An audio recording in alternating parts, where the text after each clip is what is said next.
Queen Elizabeth I itu punya hubungan diplomatik dengan Sultan Murad dari Turki. Mereka juga memeluk Muslim karena campaign dari orang-orang Muslim, terutama dari charity di masjid-masjid.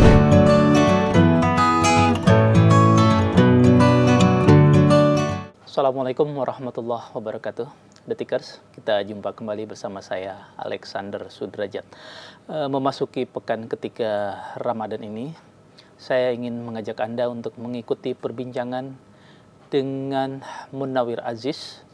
Beliau saat ini tengah mempersiapkan diri untuk mengambil program doktoral di bidang politik di salah sebuah universitas di London, Inggris. Selain itu, Munawir Aziz ini juga aktif menulis sejumlah artikel di berbagai media dan juga sudah menerbitkan sejumlah buku terkait Islam, hubungannya dengan Tionghoa, Islam dan Yahudi. Dan dari sejumlah artikelnya saya tahu dia juga cukup memiliki informasi terkait pertumbuhan Islam di Eropa, khususnya di Inggris.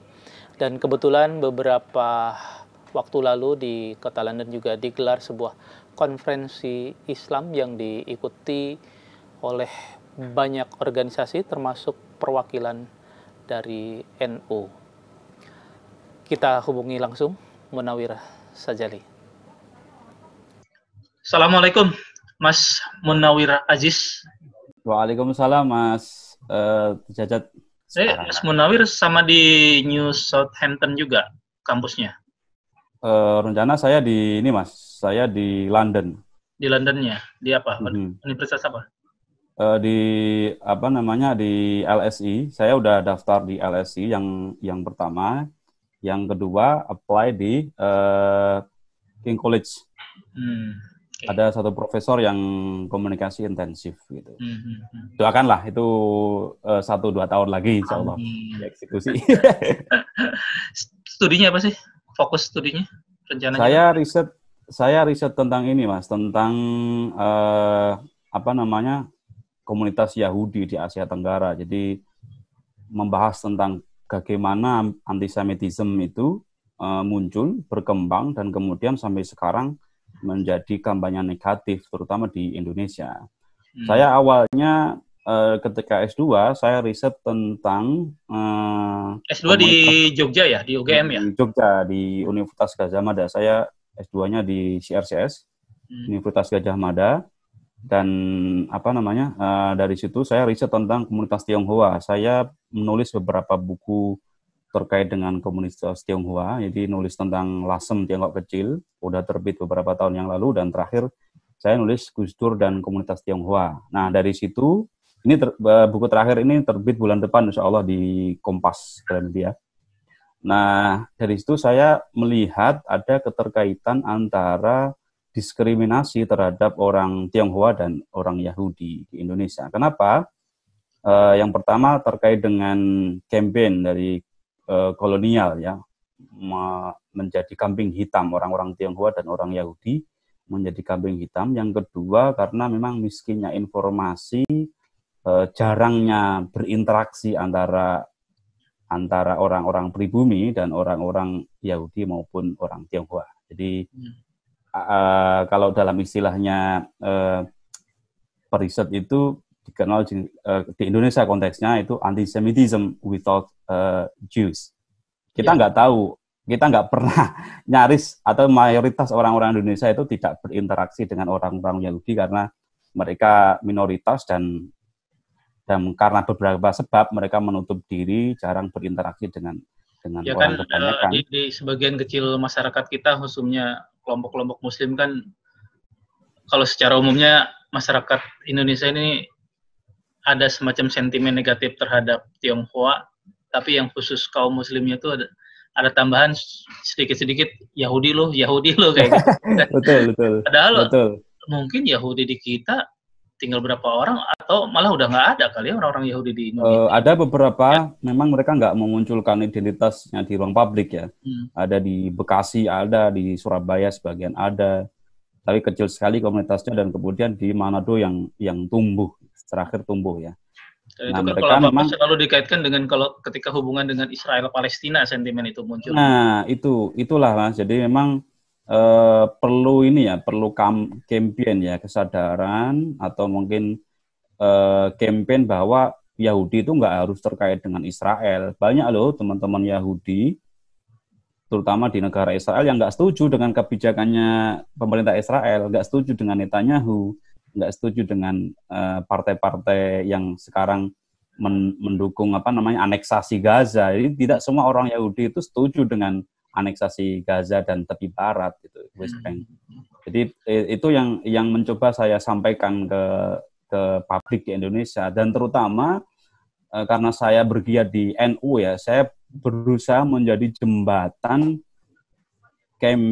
informasi dan analisa bagi pengurus besar Nahdlatul Ulama untuk melihat bagaimana kita memandang orang Yahudi dan orang Palestina.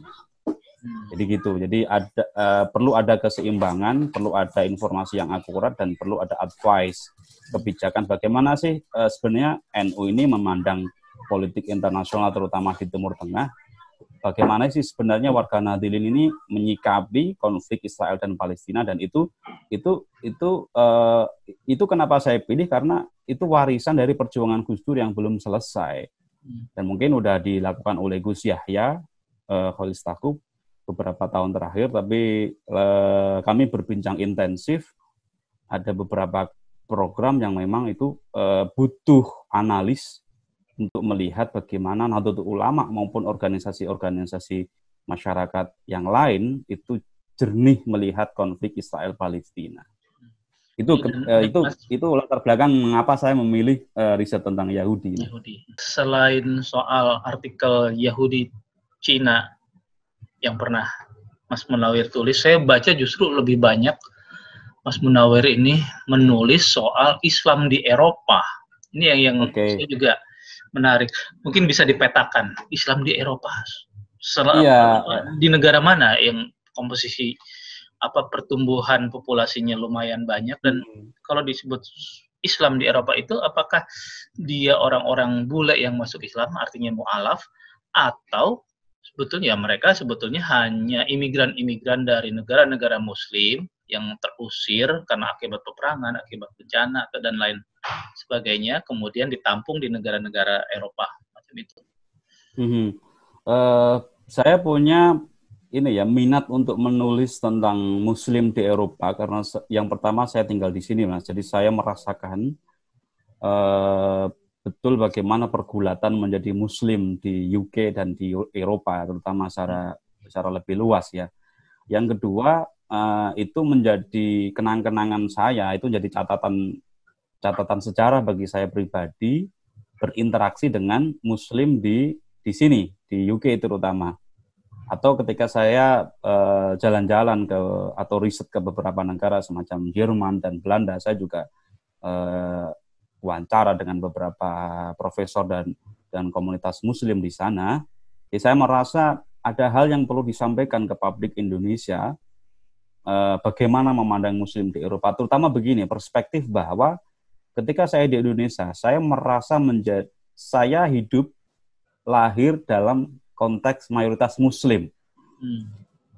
Saya Muslim sebagai mayoritas di Indonesia, dan di culture Muslim itu saya tumbuh sebagai santri, di mana itu juga mayoritas di Indonesia kan, dalam konteks Muslim. Karena itu sangat drastis ketika saya hijrah ke UK.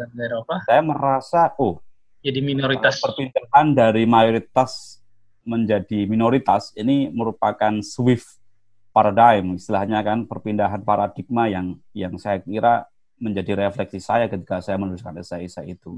Jadi saya merancang tulisan-tulisan itu sembari saya berinteraksi dengan komunitas-komunitas Muslim di UK dan di Eropa, dan nanti akan saya terbitkan sebagai satu buku yang utuh, kira-kira begitu. Nah, bagaimana kita melihat Muslim di Eropa ya? Saya ketika berinteraksi dengan mereka sering bertanya, mereka berasal dari mana? Nah, terutama ketika saya silaturahim ke masjid-masjid di Southampton dan kota-kota lain di UK ya, saya membawa nama dan mengajukan diri saya santri dari Indonesia, saya Muslim dari Indonesia, saya bagian dari pengurus Nahdlatul Ulama Special Branch di UK, dan saya sampaikan bahwa saya ingin belajar tentang Islam di Eropa. Mereka membuka diri dan berkisah kepada saya. Memang ada beberapa bagian. Yang pertama, rata-rata itu Muslim tumbuh di Eropa, terutama di UK ya. Sekarang dalam komunitas sekarang itu adalah ini Mas, dari komunitas imigran, terutama dari Pakistan, India, dan Bangladesh. Itu proporsi yang paling besar. Di samping itu juga ada komunitas dari Somal, terutama di kawasan ini ya, kawasan port kayak Liverpool sama ya Merseyside itu kan. Itu Sheffield atau beberapa kawasan yang lain itu dari imigran kayak Somal sama Yaman. Di sana banyak. Nah, ketika saya melacak itu dalam konteks sejarahnya, memang menarik sekali. Abad ke-16, Queen Elizabeth di UK, Queen Elizabeth I, itu punya hubungan diplomatik dengan Sultan Murad dari Turki. Ketika itu Inggris sedang mengalami kontestasi dengan Spanyol, jadi ada motif politik di sini. Nah, Queen Elizabeth membangun hubungan diplomatik dengan Turki dan Iran dalam rangka politik kawasan sebenarnya, dan itu ya kalian nyebutnya ya, Turki betul. Dan Nah, dan itu menjadi interaksi pertama Inggris dengan komunitas-komunitas Muslim. Dari situ kemudian sebagian orang atau sebagian diplomat dari Turki itu juga datang ke sini, tentu dengan tugas kenegaraan, tapi juga mereka juga menyebarkan agama. Artinya ada interaksi Islam di sini gitu. Nah, dari situ ada buku menarik ya yang ditulis oleh Profesor di Queen's Mary London ya, judulnya adalah The Sultan and the Queen. Itu kisahnya tentang, sudah difilmkan itu. Itu kisahnya tentang bagaimana interaksi antara Queen Elizabeth dengan Sultan Murad. Jadi nanti detailnya di sana, silakan teman-teman kalau mau merujuk. Selanjutnya adalah periode hubungan budak ya, atau pekerja kapal terutama ya, dari Inggris, dan kemudian mereka mengambil beberapa pekerja dari kawasan-kawasan Afrika yang sekarang mungkin kalau kita lanjutkan beberapa negara Commonwealth di sana, semacam kalau nggak salah itu Yaman, beberapa negara itu atau sekitar kawasan itulah mereka mengambil beberapa pekerja dari sana, dan juga Bangladesh. Jadi sudah sekitar 300-an tahun mereka datang ke sini sebagai pekerja dan kemudian beranak pinak atau berkomunitas di sini. Salah satu data menyebutkan bahwa ada terutama yang menjadi titik penting adalah pembukaan ini Mas, Suez itu kan, Kanal Suez. Ya, Kanal Suez ini menjadi satu tahap penting bagaimana penduduk-penduduk di kawasan sekitar Yaman itu datang ke kawasan Liverpool terutama. Mereka ke situ karena port besar ya dulu Liverpool, atau bahkan sampai sekarang sih Liverpool menjadi pelabuhan besar di UK yang itu menjadi arus destinasi masuknya orang-orang dan barang, terutama logistik. Itu Mas. Nah, itu yang pertama, itu dari imigran ya. Mereka sudah berkomunitas, kemudian membentuk satu interaksi dengan warga di sini. Mereka membangun masjid, membangun komunitas Muslim. Mereka juga membangun usaha, toko-toko halal dan sebagainya. Itu berlangsung selama waktu yang lama, mungkin lebih dari 1 abad ya. Tapi ada juga pertumbuhan baru ini yang terakhir saya kira, orang-orang UK mereka menganggapnya orang British ya, entah itu British Pakistani atau British Indian atau British Bangladeshi, mereka juga memeluk Muslim karena campaign dari orang-orang Muslim, terutama dari charity di masjid-masjid ini. Jadi beberapa masjid di UK ini menariknya mereka juga punya program charity, Mas. Program donasi bantuan kemanusiaan gitu. Mereka mengumpulkan bantuan dan kemudian disalurkan ke komunitas-komunitas, tidak hanya komunitas Muslim, tapi juga lintas agama. Jadi ini untuk membangun image bagus ya, image positif Muslim di UK ya. Jadi itu yang membantu image imigran, Muslim di betul. Ekonominya pas-pasan atau bahkan hanya mengandalkan dari bantuan dari pemerintah ya, ternyata juga bisa berkembang. Nah, layar ketiga yang menarik begini, Mas. Layar ketiga yang menarik ini adalah munculnya pejabat-pejabat publik di Inggris yang itu beragama Muslim. Kayak Muammar itu ya. Wali kota London kan Muslim. Sadiq Khan, yes. Pas pernah jadi dubes di kita juga tuh, di Indonesia. Muazzam Malik. Itu beda lagi.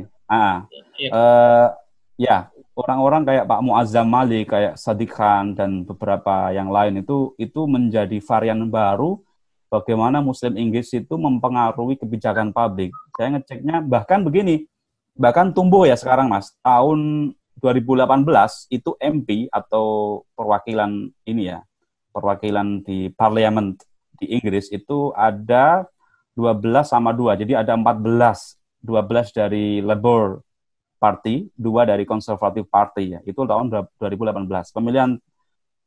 Pemilihan politik terakhir 2019 itu justru naik.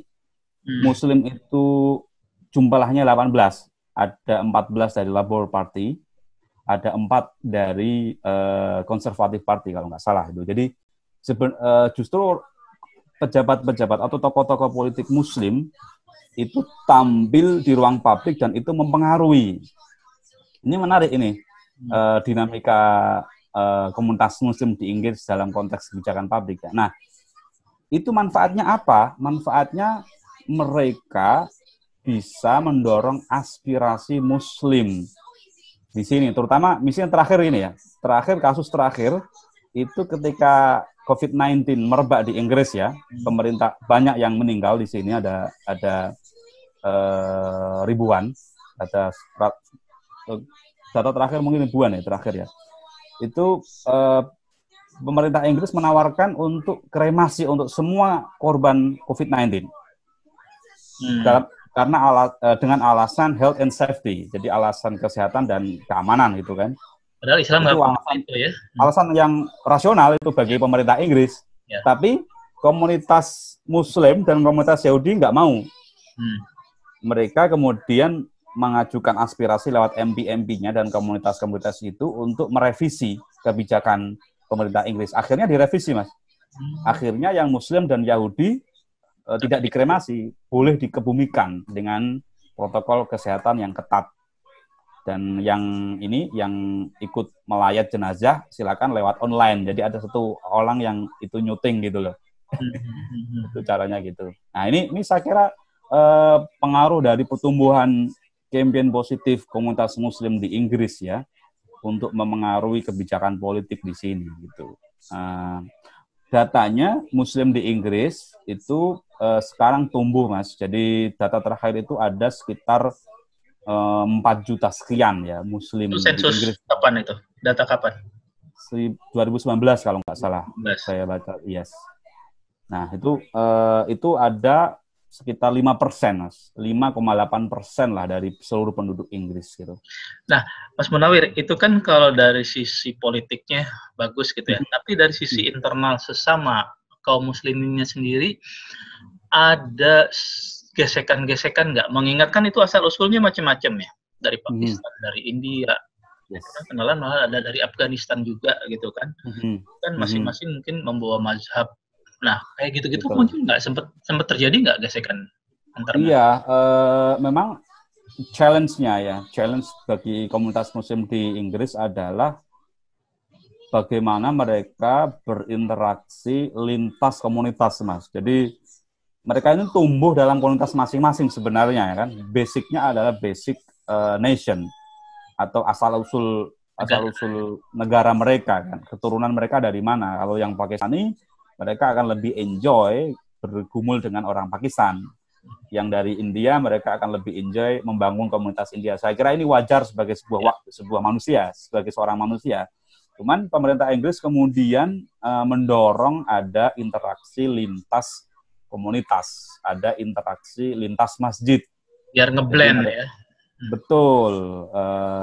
Jadi gitu. Jadi pemerintah Inggris mendorong itu sampai membuat regulasi-regulasi yang memungkinkan lintas komunitas itu saling bertemu. Mereka mendorong juga ada namanya Muslim Council of Britain. Jadi ada komunitas Muslim yang itu menjadi wadah bagi semua organisasi di sini, Mas. Gitu. Nah, kalau ada apa-apa bisa jadi satu suara yang mewakili.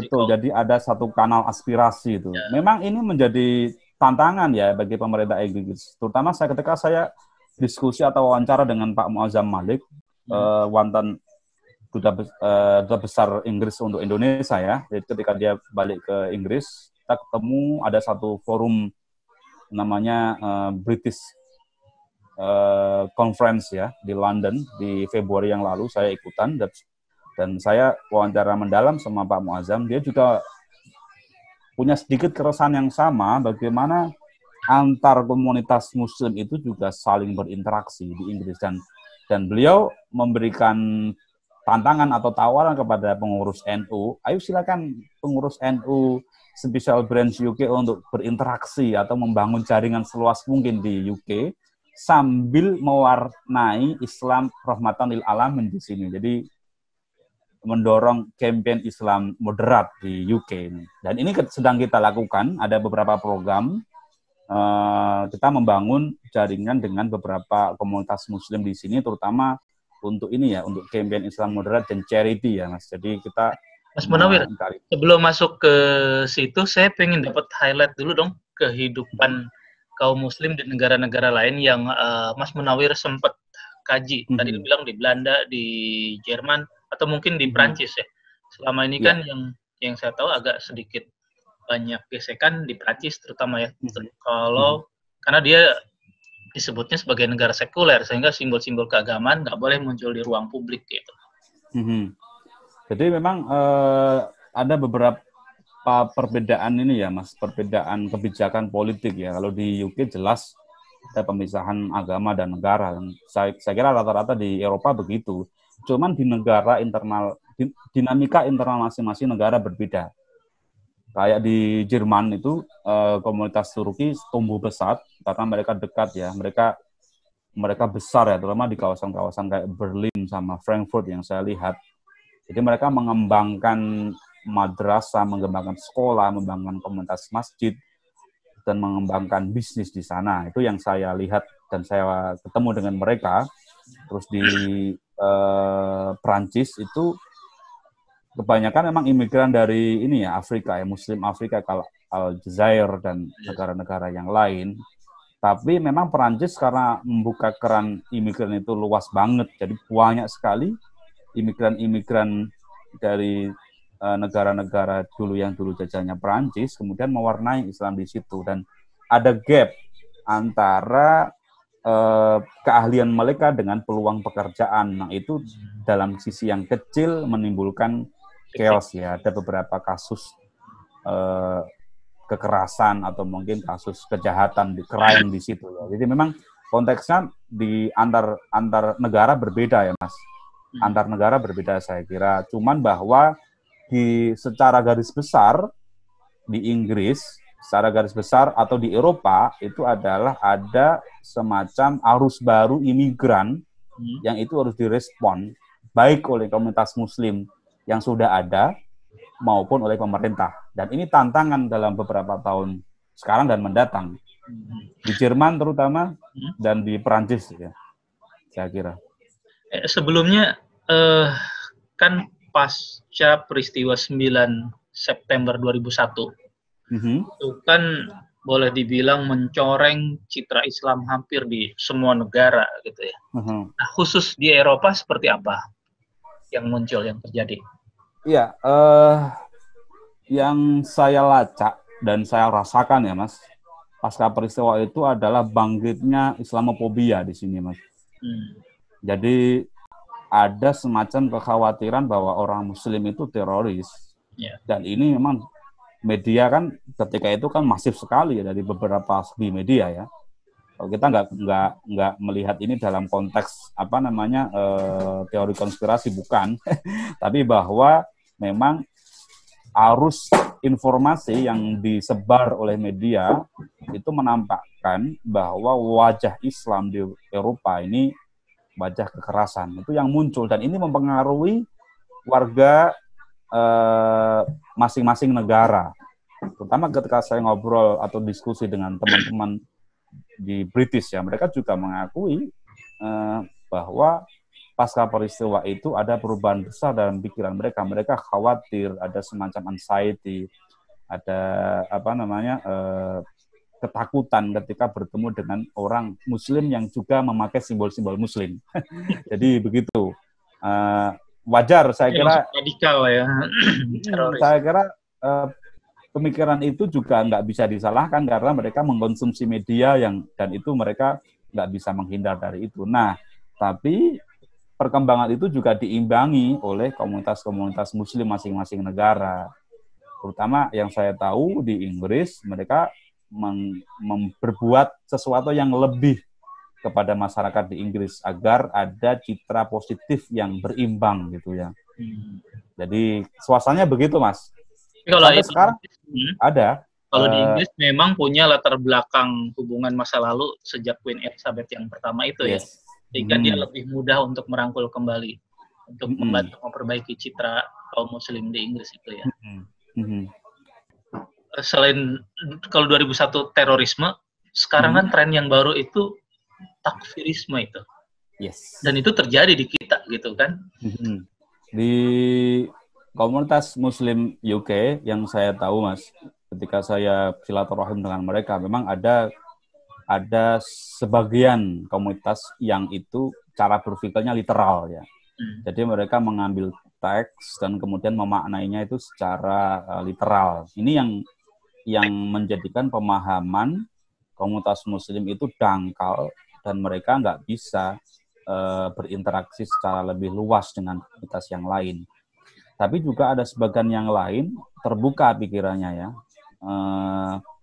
Bahwa justru komunitas Muslim itu harus membangun jembatan dengan komunitas yang lain agar ada silaturahim gagasan, agar ada pemaknaan bahwa Muslim juga harus membangun kemaslahatan publik.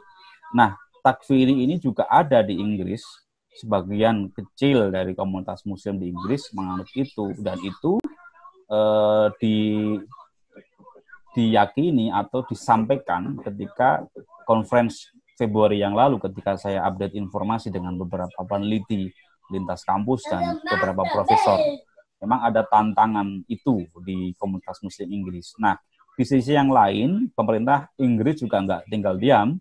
Mereka nggak mau komunitas Muslim yang takfiri ini menjadi bom waktu bagi pemerintahan Inggris.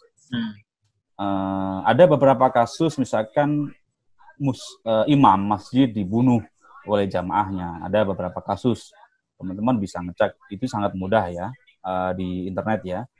Nah, ini menjadi titik pijak bagi pemerintah Inggris untuk mendorong ada semacam kebijakan bahwa ayo komunitas Muslim harus mau menunjukkan nilai-nilai positifnya di publik ya. Terus kemudian komunitas Muslim harus membuka diri dengan interaksi dengan komunitas yang lain. Ada dorongan-dorongan begitu dari tokoh-tokoh politik dan kemudian dari partai-partai kayak semacam Labour Party dan Conservative Party, Mas. Jadi gitu. Jadi memang ada gejala takfirisme, tapi ini direspon secara cepat oleh pemerintah Inggris untuk membangun beberapa kebijakan. Nah, tapi orang Inggris bedanya begini dengan Indonesia, Mas. Inggris ini negara hukum yang sangat ketat ya. Jadi hak private ini sangat dilindungi ya. Kita nggak bisa misalkan bully orang di ruang publik misalkan ya, atau public harassment atau violence itu ya. public violence, nggak bisa. Kita langsung akan ada, mudah aja orang itu melapor polisi dan kemudian kita ditangkap, misalkan begitu. Jadi aturan-aturan terkait dengan hak warga negara di sini karena sangat ketat, jadi takfirismenya juga mereka akan terbatasi, tidak sampai pada tindakan yang radikal gitu ya. Itu bedanya dengan Indonesia, saya kira. Karena sudah ada aturan dan penegakan yang tegas di situ ya. Yang tegas, penegakannya tegas, dan itu juga bisa di-reverse secara jelas gitu loh. Aturannya jelas terkait dengan hak-hak warga negara, dan ini juga termasuk juga warga negara yang beragama. Mas, saya mau sedikit tadi terlewat. Menyangkut kehidupan kaum muslim di Jerman yang menurut Mas Munawir tadi memang didominasi oleh Turki ya. Dan ternyata mereka juga cukup mempunyai kebebasan dalam beraktivitas keseharian. Ya, secara umum komunitas muslim di Jerman itu punya kebebasan, bahkan beberapa ini ya, mereka juga membangun jaringan haji dan umroh ya. Tahun lalu saya alhamdulillah ini Mas dapat haji, berangkat dari UK, karena kalau daftar dari UK kan langsung daftar langsung berangkat gitu lah, alhamdulillah. ini kenapa Mas? Nggak perlu antri sampai 20 tahun kalau di Betul. Nggak perlu antri sampai 20 tahun, dan kebetulan yang hostingnya atau yang yang menjadi travel guide-nya atau perusahaan travelnya itu dari Jerman. Dari komunitas Turki di Jerman, ternyata mereka membangun jaringan di semua negara Eropa gitu. Jadi dari itu saya berpikir, saya juga diskusi lama dengan tim leadernya, memang komunitas muslim di Jerman bisa membangun jaringan bisnis yang besar, sekaligus juga sebagai ladang dakwah bagi mereka. Nah Mas, terakhir mungkin ya, seberapa optimis Mas Munawir, atau bagaimana Mas Munawir memproyeksikan perkembangan Muslim di Eropa dalam 5-10 tahun ke depan? Seperti yang saya bilang tadi, memang ada beberapa tantangan ya. Saya akan garis bawahi ada 2 tantangan besar bagi komunitas Muslim di Eropa, terutama yang saya tahu di UK juga, di Inggris. Yang pertama adalah arus imigran yang sangat besar dari negara-negara konflik ya di Timur Tengah dan Afrika. Itu mereka juga mewarnai arus baru berislam yang berbeda, dan ini juga harus direspon oleh pemerintah negara masing-masing. Belum ketemu format yang jelas bagaimana menangani imigran ini, karena tiap negara Eropa punya pendapat yang berbeda terkait dengan ini. Ada yang hanya menerima ekspornya, misalkan kayak dokter, kayak nurse, profesor mereka menerima, karena itu penting bagi negara misalnya kayak Jerman dan negara-negara yang lain. Cuman juga ada yang nggak menerima, nggak usah diterima karena itu nanti akan bergejolak di internal. Ini tantangan yang belum selesai, tantangan yang masih harus diselesaikan oleh pemerintah masing-masing negara. Yang kedua adalah bangkitnya populisme di Eropa ya. Jadi populisme ini, arus baru populisme di politik ini juga berpengaruh pada komunitas Muslim. Terutama kayak misalkan pada campaign 2019 lalu, Boris Johnson juga sempat melemparkan wacana bahwa Muslim di UK ini kalau yang pakai burqa ya, itu kayak ini letterbox istilahnya kan. Itu menyakiti banget bagi komunitas Muslim di Inggris, dan langsung dilawan Mas oleh komunitas Muslim di sini. Mereka langsung bersuara, dan akhirnya Boris Johnson juga menarik pernyataan itu. Tapi bahwa yang saya garis bawahi, ini adalah tantangan bagi komunitas Muslim untuk mempengaruhi publik ya, untuk mempengaruhi wacana publik ya. Ketika politisi populisme itu mereka mengambil isu-isu agama untuk menaikkan rating politik mereka, harusnya komunitas-komunitas Muslim di semua negara atau di negara-negara yang itu tumbuh populismenya juga harus merespon dengan cara yang kritik yang bagus. Itu 2 tantangan besar. Nah, saya sangat optimis Muslim ini tumbuh ya di Eropa ya, karena mereka memang punya basic komunitas yang luas. Terus selain itu mereka juga sudah mulai membangun basic ekonomi yang kuat. Jadi ini akan berpengaruh sebagai basis bagaimana Muslim di Eropa dan terutama yang saya tahu di Inggris juga akan berpengaruh ke ruang publik.